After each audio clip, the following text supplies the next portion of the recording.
This is the iPhone I have been personally using since 2018, and I'm also planning to keep this phone for the next 2 more years.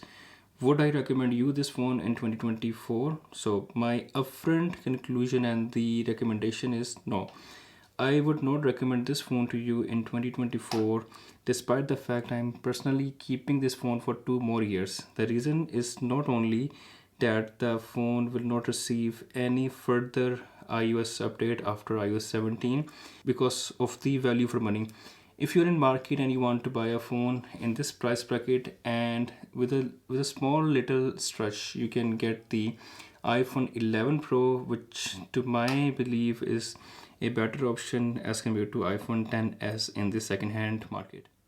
On the other hand, if you are someone like me who is planning to keep this phone for the next 2 or 1 year, here is my long-term review and things which I experienced using this phone for last 5 years, and what you should expect using this phone if you want to keep this in 2024 or maybe in 2025 or 6. Okay, so let's talk about its form factor. One of the things I like about this phone is its size.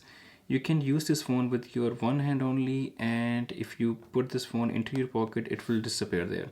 It won't bother you. The size is very ideal to use the phone with the one hand, and on the other side, if we talk about its form factor, its design, we have the stainless steel frame. On the back side, it comes with the glass, and in the glass we also get the wireless charging.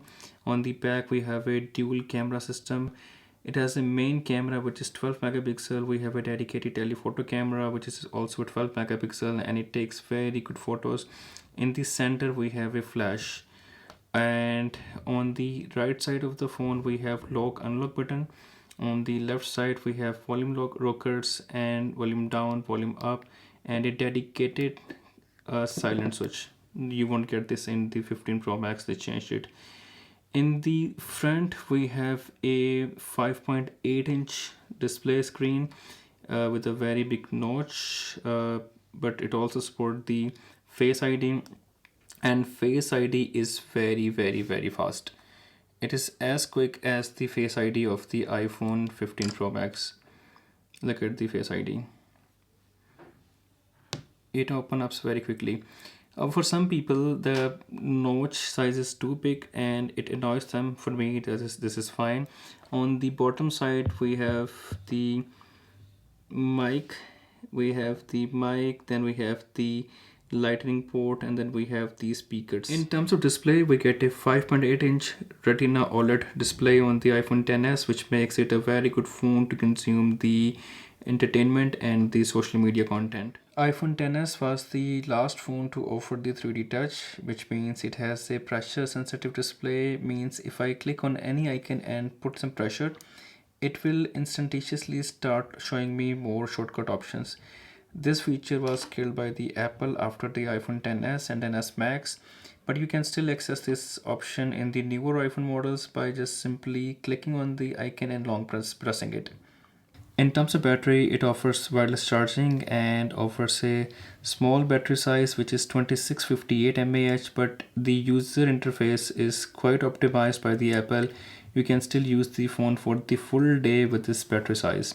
After using this phone for complete 5 years, I'm still at the 78% battery health. I'm still in this condition. I'm able to keep the phone running for entirely one full day with the low and the medium usage. Look at the mobile data I used on this phone. This is the 845 GB and 310 GB as a hotspot.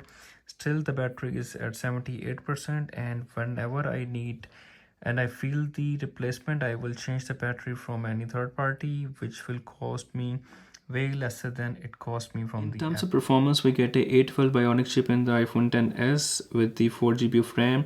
Means we can play PUBG while running 4 to 5 applications in the background. But there is one issue which I dislike about this phone, which is if you are playing PUBG, it will start heating up the phone, will drain the battery more quicker, and also it will decrease the phone brightness in a while. If you are a pro gamer and you're planning to play games on the iPhone 10s, then my recommendation is to not go for the 10s and buy the 10s Max. or try the iPhone 11 Pro. For camera, we have the option to record 4K 60 FPS video, and we also have a dedicated telephoto camera lens which helps us capture the best portraits. And in selfie mode, we have the option to record maximum 720 at 30 FPS.